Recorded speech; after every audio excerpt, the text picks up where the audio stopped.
Bonjour, bienvenue à la 18e édition des Assises européennes de la transition énergétique.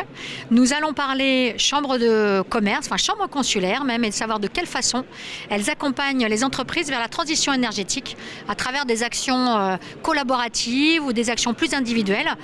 Avec vous, Monsieur Patrick Seguin, bonjour. Bonjour. Bonjour. Vous êtes chef d'entreprise, vous avez un bureau d'études, vous êtes élu titulaire de la Chambre de commerce Bordeaux-Gironde, mais aussi vous êtes élu régional. Donc vous avez une vision de la Chambre régionale, la Chambre de commerce régionale. Donc vous avez une vision régionale et pas uniquement locale, bordelaise ou girondine de cette problématique. Alors je voulais vous poser une première question, peut-être un petit peu... pas coquine, mais un petit peu pour vous bousculer un petit peu. Est-ce que le sujet de la transition énergétique, c'est un gros mot pour la Chambre de commerce et pour ses ressortissants ? Non, gros mot, non. C'est sûr qu'il y a quelques années encore, c'était un mot un peu inconnu. C'est-à-dire que pour les entreprises, c'était de quoi vous me parlez, j'ai autre chose à faire, quoi. C'était un peu ça. Aujourd'hui, je pense que au lieu d'un gros mot, c'est un beau mot. Il y a eu un changement vraiment très rapide, notamment l'année dernière, et les entreprises se sont, en règle générale, appropriées cette démarche, parce qu'elles se rendent compte que tout simplement, c'est un outil de différenciation. Elles sont poussées en cela, on en parlera peut-être après, mais elles sont poussées par les collaborateurs qui en demandent un peu plus à leurs dirigeants et les clients. Donc non, c'est devenu, pour répondre à votre mot un peu provocateur, pour moi c'est devenu vraiment un beau mot. Quand vous dites un outil de différenciation, c'est-à-dire sur le plan commercial, sur le plan de l'image ?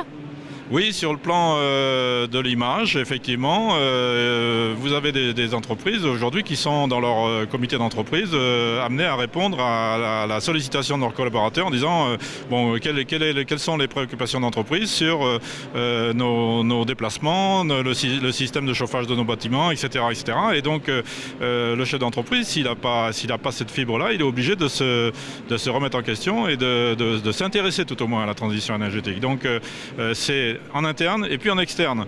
Je peux vous proposer un exemple que j'ai vécu au niveau de mon entreprise. Moi, j'ai un cabinet d'ingénierie dans le domaine de la transition énergétique, vous voyez, mais dans le domaine de la qualité sanitaire dans les bâtiments, c'est-à-dire l'amélioration de la qualité environnementale dans les bâtiments, l'eau, l'air, etc. Et on a remporté un marché il n'y a pas longtemps dans le sud de l'Aquitaine, de la Nouvelle-Aquitaine, grâce à une différenciation sur notre appel d'offres. L'industriel voulait intégrer dans son appel d'offres un critère environnemental. Prouvez-moi que quand vous répondez à mon appel d'offres, vous faites un bilan carbone plus favorable que vos concurrents. C'est nouveau. Et c'était dans l'appel d'offres. Et je rappelle d'ailleurs que le Code des marchés permet de faire ça. Le Code des marchés public, il n'est pas utilisé aujourd'hui, mais le Code des marchés permet de faire ça. Et donc là, on a cogité en disant comment on peut se démarquer par rapport à nos concurrents. Et nous, notre souci, c'était de faire des analyses d'air, par exemple, dans le bâtiment. Et donc, il fallait envoyer un technicien tous les 15 jours pour faire une analyse, pour prendre des échantillons, le ramener dans un laboratoire, etc. On a fait une offre qui nous a d'ailleurs permis d'inventer une nouvelle solution. On a mis des capteurs qui envoyaient des informations via un intranet sécurisé et notre collaborateur, au lieu d'aller dans l'entreprise une fois tous les 15 jours, il y va maintenant une fois tous les 2 mois. Et donc on a quantifié ça en tonnes équivalent pétrole par rapport à un marché sur 3 ans. Et même si on n'était pas le moins cher, on a remporté le marché grâce à ça. Donc vous voyez, ça marche, ça existe. Oui, ça veut dire que la problématique de la transition énergétique n'est pas vue aujourd'hui, en tout cas moins vue aujourd'hui, comme une contrainte réglementaire ou technique ou d'organisation, que comme une opportunité aussi de marché ou de bien-être peut-être aussi pour les salariés, dans les deux sens. Oui, c'est ça, c'est exactement ça. C'est qu'en peu de temps, vraiment dans un laps de temps assez court, on est passé d'une contrainte à une opportunité. En tout cas, pour ceux qui veulent la saisir. Vous avez des gens que vous n'arriverez jamais à convaincre, quoique, on va y arriver, avec l'aide des chambres de commerce. Mais vous avez un changement de mentalité et je suis convaincu que c'est vraiment une opportunité, au contraire, une opportunité de marché, une opportunité de mieux travailler dans les entreprises et puis une opportunité de création de valeur, de création d'emplois nouveau. Et justement, vous disiez avec l'aide des chambres consulaires, pour parler d'un exemple, enfin d'une structure consulaire que vous connaissez bien, celle de la Chambre de commerce Bordeaux-Gironde, depuis quelques années, vous proposez, vous expérimentez, notamment sur la mobilité, vous soutenez les entreprises pour avoir une autre vision de la mobilité. Il y a eu les Grenelles, le Grenelle des mobilités organisé par Bordeaux Métropole, qui s'appelait la Cube à l'époque, où vous avez été chef de file, la Chambre de commerce était chef de file. Donc c'était quoi et ça consiste en quoi et qu'est-ce que ça apporte aux entreprises ? Alors, d'abord, je voudrais rappeler que c'est dans le rôle, l'ADN des chambres de commerce. Les chambres de commerce, les gens ne les connaissent pas trop. Les chambres de commerce, c'est d'industrie. D'abord, elles sont financées par les entreprises, donc il doit y avoir un retour auprès des entreprises. Et les chambres de commerce et d'industrie sont le bras armé du développement économique et social de notre environnement. Aujourd'hui, par contre, le curseur a changé au niveau des décideurs, au niveau des financements. C'est-à-dire qu'avec la loi NOTRe, c'est plus nous qui décidons, c'est le Conseil régional, les métropoles et les communautés de communes. Donc on n'a pas attendu l'application de la NOTRe pour se mettre à la disposition des élus dont on vient de parler pour leur proposer des solutions. Les CCI, alors pour être tout à fait honnête, nos collègues des CCI des Landes et CCI de Deux-Sèvres, qui font partie de la Nouvelle-Aquitaine aujourd'hui, avaient déjà été plus précurseurs. Ils avaient fait des actions avant nous, CCI de Bordeaux, parce que c'est pas parce qu'on est à Bordeaux qu'on est les meilleurs. Oui, donc les meilleurs. Voilà, donc on va essayer d'être les meilleurs, mais il faut reconnaître que dans certaines régions, il s'est fait des choses superbes. Donc sur le plan mobilité, ça a été une demande d'Alain Juppé et de Virginie Calmès pour améliorer la mobilité au sein de la métropole. Nous sommes partenaires avec l'ADEME qui nous aide beaucoup sur ce sujet et je vous citer deux exemples. Un premier exemple, c'est au niveau de la métropole, l'accompagnement de trois entreprises, trois organismes, GETRAG à Blanquefort, la Caisse des dépôts et consignations et le CHU de Bordeaux. Ces trois grosses structures ont souhaité qu'on les accompagne sur une amélioration de la mobilité et de la mobilité de leurs collaborateurs.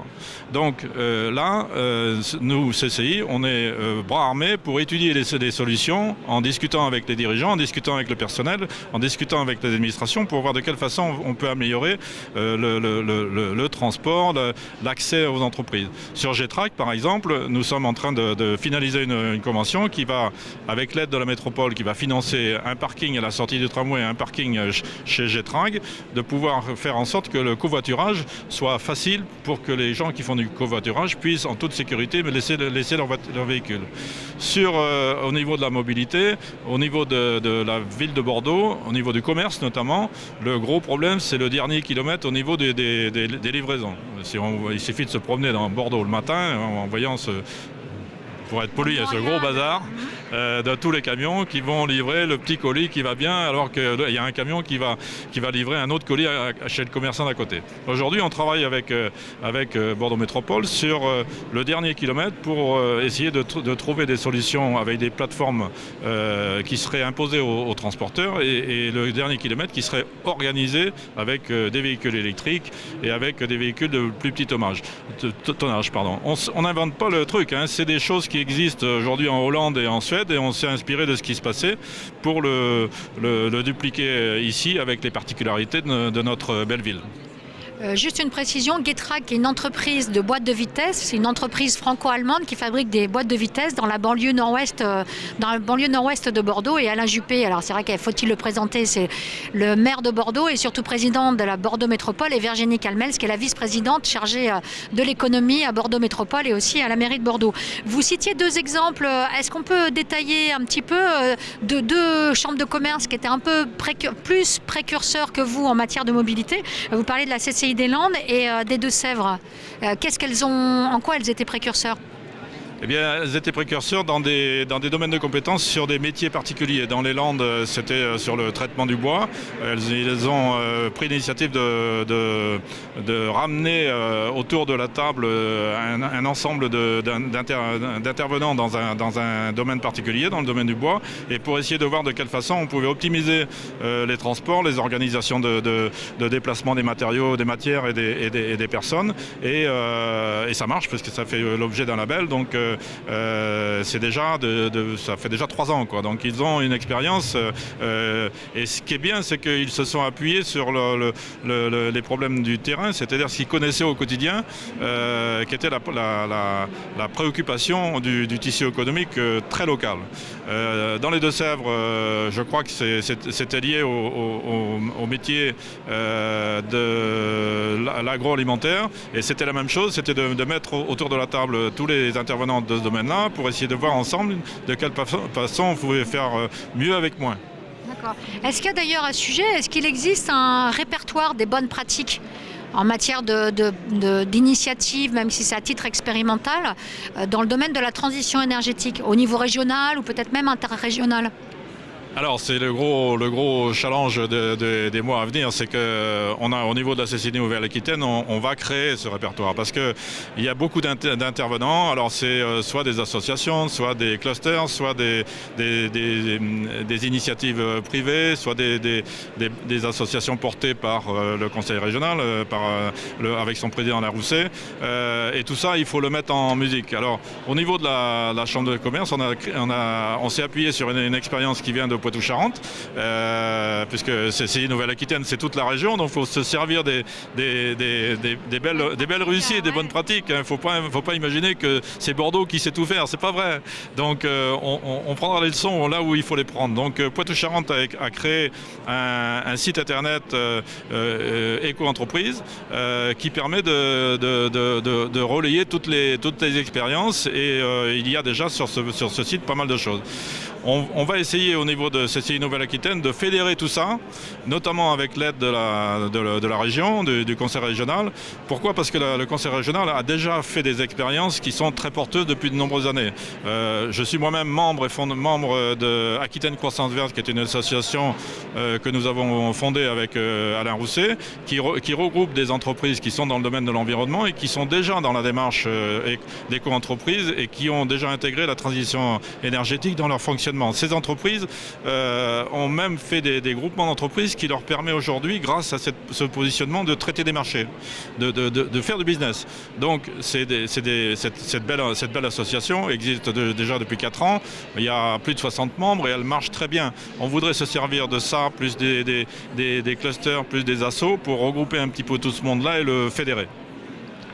Donc de belles perspectives et encore du travail à faire, hein, à Bordeaux comme ailleurs. Merci en tout cas, Monsieur Séguin, et passez de bonnes assises. Merci. Merci à vous.